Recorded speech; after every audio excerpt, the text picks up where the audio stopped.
During the 19th century, several experiments were performed to observe the reaction of frogs sitting in water that was slowly heated to the boiling point.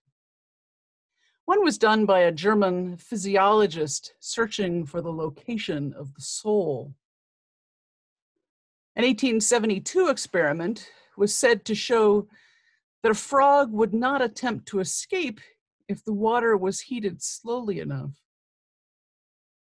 In 1888, William Thompson Sedgwick, one of three founders of the joint MIT-Harvard School of Public Health, reported that, quote, "The truth appears to be that if the heating be sufficiently gradual, no reflex movements will be produced." Another scientist came to the same conclusion, saying that a live frog can actually be boiled without a movement if the water is heated slowly enough. In one experiment, the temperature was raised at a rate of 0.002 Celsius per second, and the frog was found dead at the end of 2.5 hours without having moved. I always assumed those boiling frog stories were true. Well, apparently they're not. I'm not sure how these 19th century scientists were conducting their experiments or on what kind of frogs, but the reality is, according to new research, that frogs jump. And they're not going to sit still waiting for water to boil before they jump out of it. But as a metaphor, the story works. As a way of cautioning us to be aware of even gradual change, lest we suffer eventual undesirable consequences.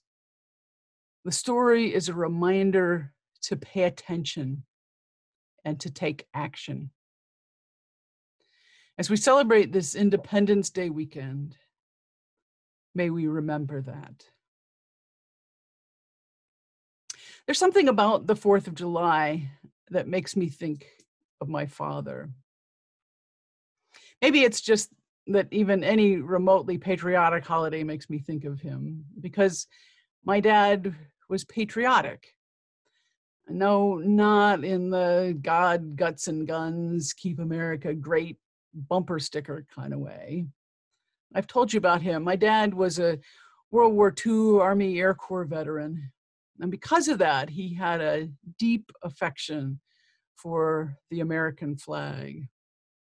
I can hardly see a flag without thinking of him.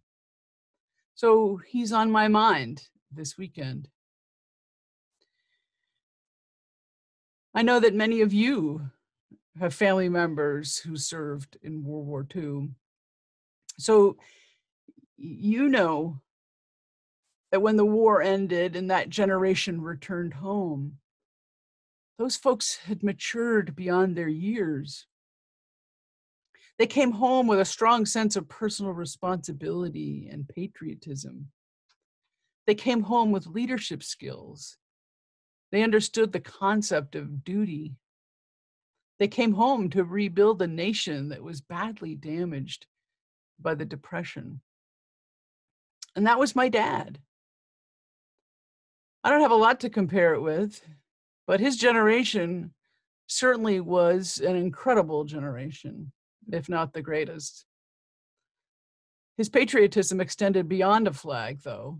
It included working to make sure the generation that followed Langston Hughes could experience a country where, as Hughes says in our first reading, opportunity is real and life is free and equality is in the air we breathe, when Hughes couldn't. In today's gospel, Jesus asks, what comparison can I make with this generation? It is like children shouting to others as they sit in the marketplace. We piped you a tune, but you wouldn't dance. We sang you a dirge, but you wouldn't mourn. It's not long after that we hear, "Come to me, all you who labor and carry heavy burdens, and I will give you rest." What promise is contained in those words? What incredible beauty. Sunday after Sunday as a child, I heard the words, "Come unto me, all ye that travail and are heavy laden, and I will refresh you." It was a part of the service in the Episcopal Church's 1928 Book of Common Prayer, known as the Comfortable Words. I didn't know what it meant to travail or be heavy laden, but I certainly got the point. Jesus moves from talk of generations to talk of welcome for the weary. I'll show you how to take a real rest, Jesus says, in effect. Learn the unforced rhythms of grace. So what has become blatantly, brutally, painfully clear to me in the last several years, but even more so in the last many weeks, is that while there may be welcome and rest and unforced rhythms of grace for every single one of us in the gospel, in the realm that Jesus was building, that is slowly, almost imperceptibly perhaps, like the metaphorical frog getting used to the boiling water, decidedly not true for people of color in our nation. Much of the welcome or rest that this country may have once held out to anyone who wasn't white seems to be slowly disappearing. From cultural erasure, forced labor, or predatory lending to murderous policing, the temperature is rising in our melting pot.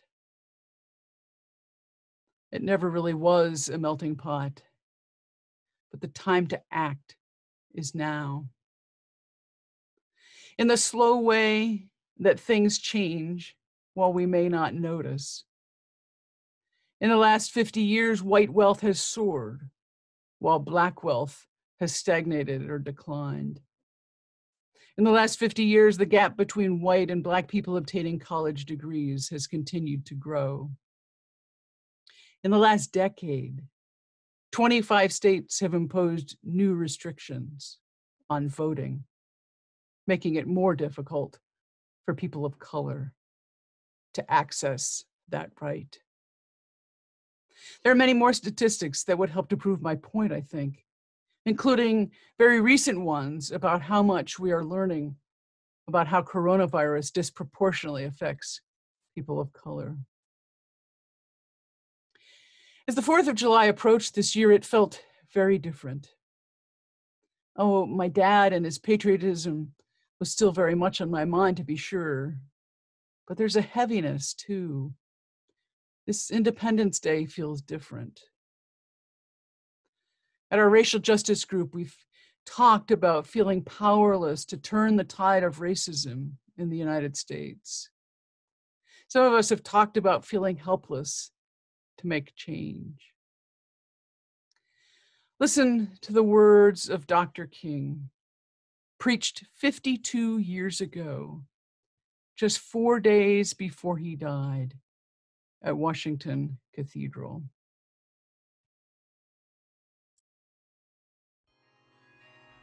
I would like to use as a subject from which to preach this morning, remaining awake through a great revolution.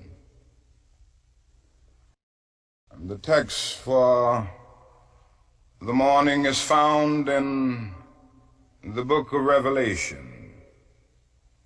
There are 2 passages there that I would like to quote.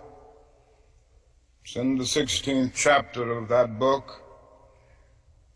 Behold, I make all things new. Former things are passed away. I'm sure that most of you have read that arresting little story from the pen of Washington Irving entitled Rip Van Winkle. The one thing that we usually remember about the story is that Rip Van Winkle slept 20 years. But that is another point in that little story that is almost always completely overlooked. It was a sign in the end from which Rip went up in the mountain for his long sleep. When Rip Van Winkle went up in the mountain, the sign had a picture of King George III of England. When he came down 20 years later, the sign had a picture of George Washington, the first president of the United States. And Rip Van Winkle looked up at the picture of George Washington, but in looking at the picture, he was amazed. He was completely lost. He knew not who he was. And this reveals to us that the most striking thing about the story of Rip Van Winkle is not merely that Rip slept 20 years, but that he slept through a revolution.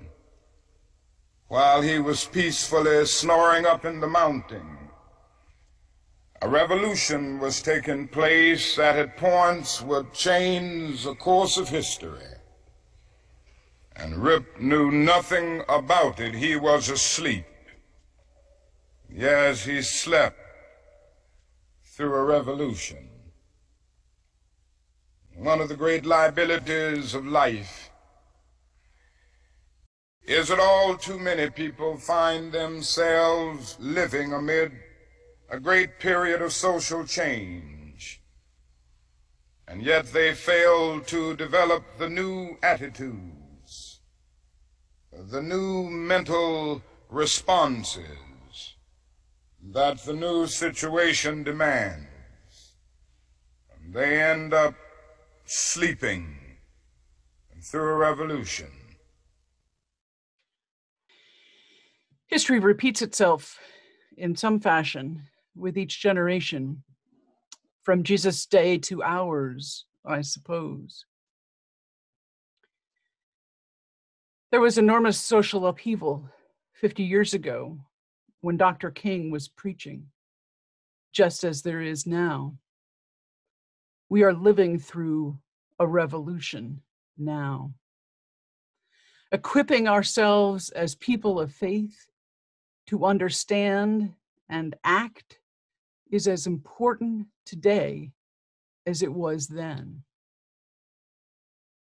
As he said, one of the great liabilities of life is that all too many people find themselves living amid a great period of social change, and yet they fail to develop the new attitudes, the new mental responses that the new situation demands. They end up sleeping through a revolution.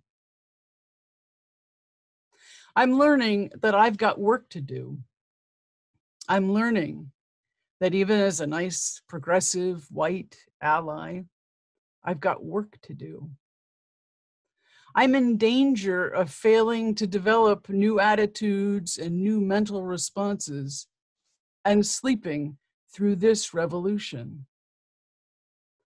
I don't want to wake up and find out that someone has become king.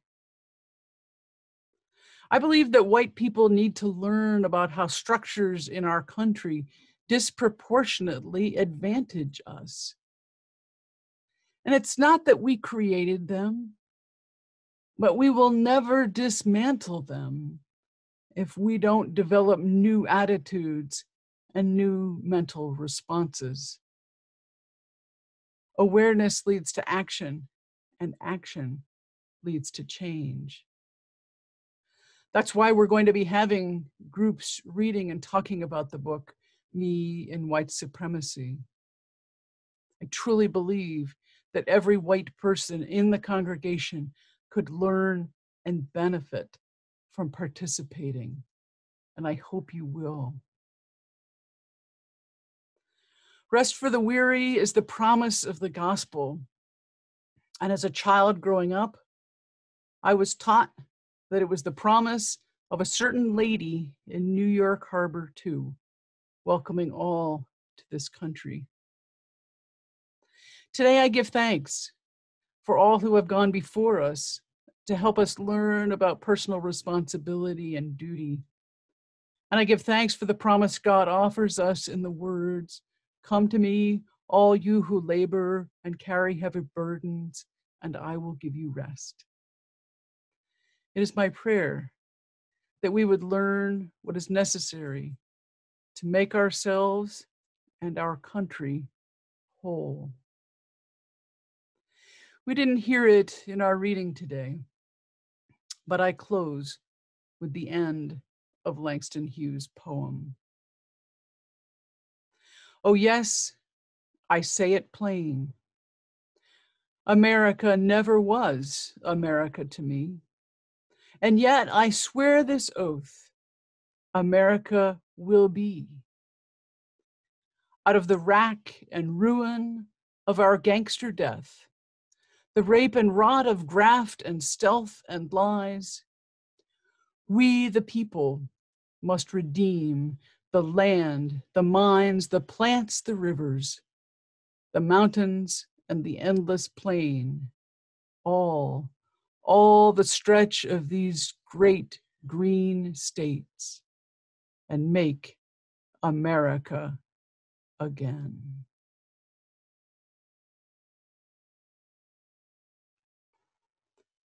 Amen.